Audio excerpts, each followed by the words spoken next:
Maximum ரிட்டர்ன்ஸ்னாலே அது Equitas bank FD தான். Download Equitas bank mobile app today. சென்னையில் மாநகர பேருந்தில் சென்றபோது சற்று கண் அயர்ந்த இளம் பெண்ணுக்கு பாலியல் தொல்லை அளித்ததாக கூறப்படும் கோகுலகிருஷ்ணன் என்பவரை போலீசார் கைது செய்தனர்.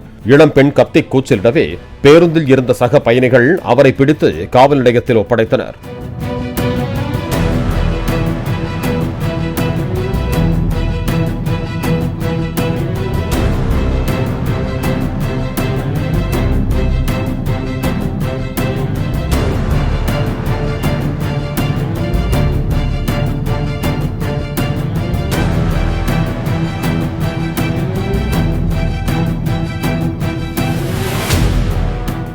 மேக்ஸிமம் ரிட்டர்ன்ஸ்னாலே அது ஈக்விட்டாஸ் பேங்க் எஃப்டி தான்.